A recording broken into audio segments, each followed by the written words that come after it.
babyface. The Happy Death Day franchise turned the idea of waking up on the same day into a truly comic and existential nightmare. But while the first movie focused on Tree, trapped in an infinite loop of murders, the sequel decided to completely mess with what we thought we knew about time, and about who was behind the mask. This time the focus shifts to Ryan Phan, Carter Davies' nerdy, talkative roommate. He starts the day like any other, wakes up, walks around school, meets his friends at the lab, and is murdered by someone wearing the baby mask, the university's macabre mascot. But the strangest part is what comes next. Ryan wakes up again, at the exact same point, just like Tree in the first movie. The loop is his now, and the masked killer keeps coming after him, step by step, faster and faster. When they finally manage to corner the killer, Tree and Ryan take them down together. Tree shaking, steps closer. She removes the mask. Under the disguise is Ryan, another Ryan, but the killer is an alternate version of Ryan from another universe, trying to fix the mistakes of the timeline. The Fisherman. If the 70s and 80s created the most iconic masked killers in horror, the 90s tried to reinvent the genre, mixing youth, guilt, and revenge. And in the middle of that bloody revival, Ben Willis was born, the vengeful fisherman from I Know What You Did Last Summer, a villain who, even without the same status as Jason Voorhees, left a mark on an entire generation of teenagers who swore they'd never drive at night after a party again. It all starts with 4 friends, Julie, Helen, Ray, and Barry, coming back from a celebration. Suddenly the car hits a man.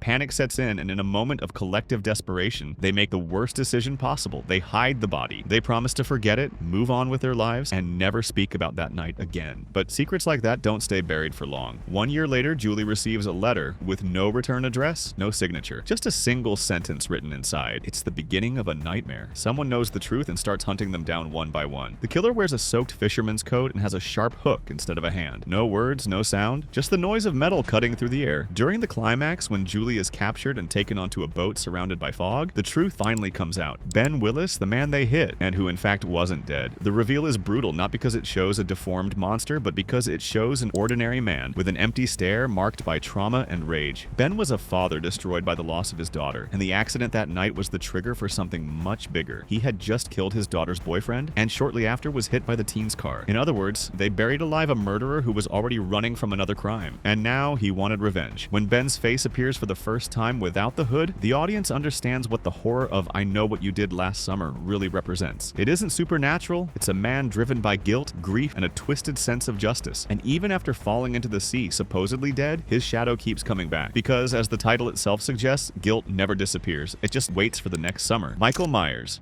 Few killers in cinema carry a presence as silent and impenetrable as Michael Myers. He is evil itself, faceless, voiceless, emotionless. At least that's what we believed, until Halloween 5. Since the massacre in Haddonfield, Michael became the portrait of total inhumanity. With each new attack, he seemed more like a supernatural force than a man. But in one of the most unexpected scenes in the entire franchise, the myth falters for a brief second, and the monster lets slip something that should not exist inside him.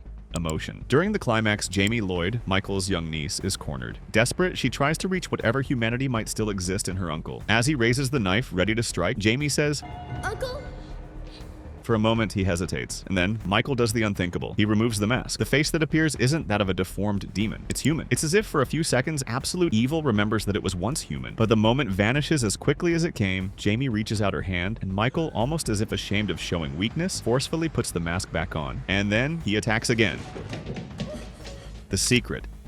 The 2009 film Sorority Row begins with a prank between sorority sisters that goes terribly wrong. During a poorly planned hazing prank, one of the girls ends up dead by accident. Panicked, the group decides to hide the body in an abandoned mine shaft, swearing never to speak of it again. Yeah, I think I've seen this before, right? Time passes, and 8 months later, they all try to move on with their lives. But then, mysterious messages start arriving, and soon a new masked killer appears on campus, wielding an improvised weapon made of blades, turning the sorority into a hunting ground. The movie follows the classic pattern of mystery and punishment, where everyone involved pays the price for a dirty secret. But the most striking moment comes at the end, when the mask finally comes off. The killer is revealed to be Andy Richards, the sweet, protective, and seemingly trustworthy boyfriend of Cassidy, and one of the few genuinely empathetic characters in the story. Throughout the entire film, Andy is presented as the balance in the middle of chaos, calm, rational, and the only figure who seems to truly care about her. That's why the shock hits so hard. His motive? In Andy's twisted mind, he needed to eliminate all the girls who knew the secret so that he and Cassidy could have a future together, free from guilt. It's completely insane logic, but wrapped in an almost romantic coldness, the kind of obsession that turns love into justification for murder. Smiley.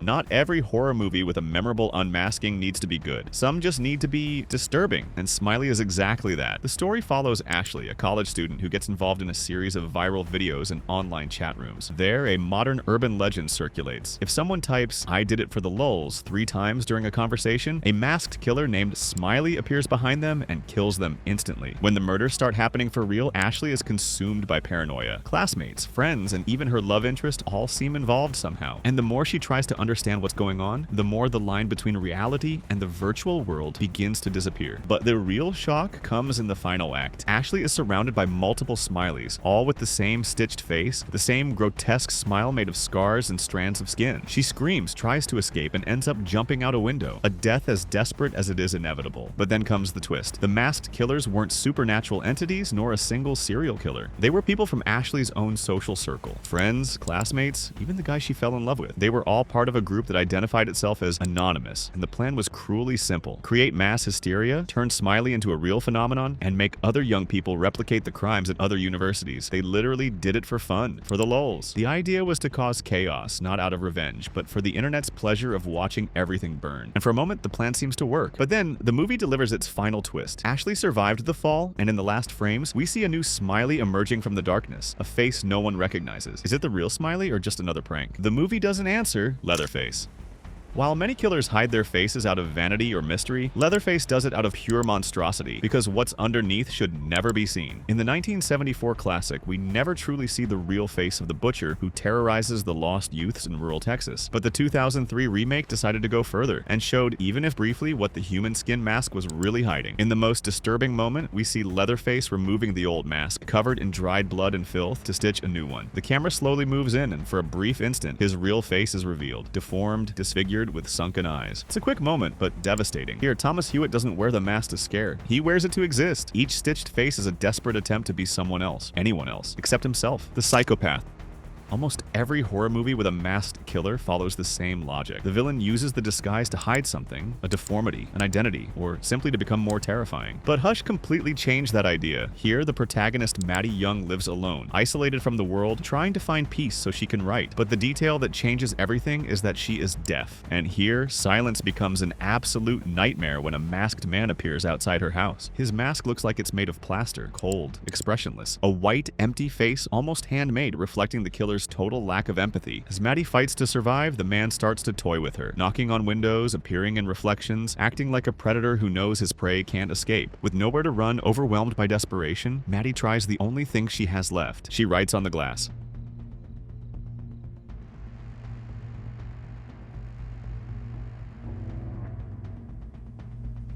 But his response is the opposite of what anyone would expect. The man slowly removes the mask, revealing a completely ordinary face. No scars, no deformities, nothing hidden, just a psychopath. The scene is disturbing precisely because of that. He didn't need the mask to terrify anyone. When Maddie stares at him, the audience feels the same discomfort. The lack of expression, the slight smile, the sheer normality of it all is more frightening than any grotesque makeup. From that point on, the game changes. Without the mask, he becomes even more unpredictable. Without it, the killer believes he has total control. It's in that mistake that Maddie finds her chance. Pumpkin Boy. At first glance, Trick or Treat seems like a cute and even harmless movie, a colorful tribute to Halloween, full of glowing jack-o'-lanterns and kids in costumes running through the streets. But among all those interconnected stories, one figure stands out, a small creature with a burlap sack head, orange pajamas, and an unblinking stare, carrying a little bag of candy. This is Sam, the guardian of Halloween's rules. For most of the film, Sam is shown as a mysterious, silent, ever-present child. He appears in corners, in shadows, quietly watching those who disrespect the traditions of the holiday. And when someone breaks the rules, blows out a jack-o'-lantern, steals candy, or simply mocks the holiday, Sam appears.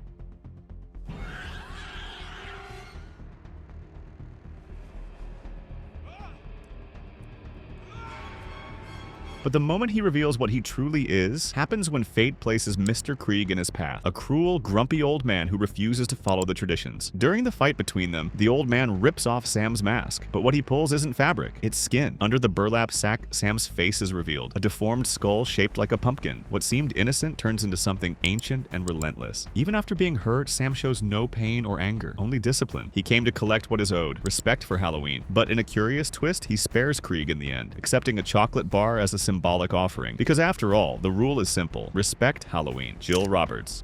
15 years after the original massacre, the town of Woodsboro once again becomes the stage for a new bloody game in Scream 4. But this time, the horror doesn't come from the outside, it's inside Sydney's own family. Jill Roberts, Sydney's cousin, is introduced as a modern version of the final girl, shy, smart, and apparently traumatized by her family's past. For most of the movie, she's portrayed as the new heroine, the girl who survives, who could be the new Sydney Prescott. But in the end comes the big reveal. Ghostface removes the mask, and it's Jill. The reveal hits the audience like a punch. The victim was actually the mind behind everything. And not for revenge, but for fame. Jill didn't just want to survive it, she wanted the attention, the glamour, the interviews, the status of being the new Sydney Prescott. To do that, she planned every detail of the killings, manipulating her boyfriend Charlie and eliminating anyone who might steal the spotlight. The most disturbing moment comes right after the reveal, when Jill, alone, stages her own fight for survival. She cuts herself, scratches herself, breaks glass, and throws herself against walls, all to create the perfect scene of the sole survivor of the massacre. Her unmasked face, covered in blood but wearing a slight, satisfied smile, shows just how far she went for a bit of notoriety. And the cruelest part is that, for a few minutes, she wins. The police, the media, everyone believes Jill is the heroine. But Sydney's legacy doesn't die that easily, and when she wakes up in the hospital, the game turns once again. Jill tries to finish the job, but Sydney fights back with the experience of someone who has faced death before. And with one last electric shock, she puts an end to the new generation before it even begins. The leader. In the first film of The Purge, released in 2013, James DeMonaco presents one of the most disturbing ideas in modern horror, a seemingly perfect America where all crime is illegal, except for one night a year. For 12 hours, murder, robbery, and extreme violence are completely legal. And it's on that night that we meet the polite leader, the most terrifying face of the idea behind The Purge. As we follow James Sandin and his family preparing to lock themselves inside their home, believing they can simply ignore the chaos outside, reality crashes in brutally. A wounded man appears asking for help, and against all common sense, he's taken in. Not long after, a group of masked young people appears in front of the house. They speak with exaggerated politeness. When the leader removes his mask, the shock doesn't come from a deformed or monstrous face. It comes from the exact opposite. Behind the mask is an ordinary young man, handsome, well-dressed, with a confident smile and an empty stare. We are some fine, young, very educated guys and gals. He introduces himself politely and calmly makes the proposal clear. Either the family hands over the wounded man, or everyone inside becomes part of that night's hunt. And in that moment, the Sandin family understands too late that the Purge isn't just a night without laws. It's the beginning of a nightmare. Jason Voorhees. The 7th chapter of the Friday the 13th franchise delivered one of the most grotesque and striking looks of Jason Voorhees. In this film, Jason doesn't just face reckless teenagers. For the first time, he meets a worthy opponent, Tina Shepard, a young woman with telekinetic powers. Their confrontation goes beyond the physical. It's literally a battle of minds, blood, and accumulated hatred. As Tina uses her powers to push, crush, and burn Jason, the legendary mask begins to crack under the telekinetic pressure. That plastic shell that always hid the impossible splits, and with a snap, the lower part breaks loose, revealing what's underneath. What emerges is not a human face. It's a mass of rotting flesh with a deformed jaw, exposed teeth, and pieces of bone showing, as if time and death had carved a zombie. Fake Jason. 3 years earlier, A New Beginning had left audiences completely confused and angry with one of the most unexpected reveals in the entire saga. After Jason is brutally killed by Tommy Jarvis in the final chapter, the 5th film begins with new murders in Crystal Lake. But something feels off. The behavior of the new Jason isn't the same. The attacks feel different, and most importantly, there's something wrong with the face behind the mask. During the climax, the killer is pushed out of a barn and falls onto a tractor, getting impaled on impact. The mask slips off his face, and everyone is left in shock. The face revealed is not Jason Voorhees. It's not the deformed zombie, nor the drowned boy of Crystal Lake. It's just an ordinary man, the paramedic Roy Burns, briefly introduced at the beginning of the film, who had been collecting the body of his murdered son in an earlier scene. Driven by grief and madness, Roy decided to take on Jason's identity, wearing the mask and repeating the original killer's crimes as a form of revenge. So yeah, those were just some of the versions of Jason Voorhees' face. There are many more moments where his face is revealed, and there's a video on screen right now that's all about that. Click and watch. I'll see you there.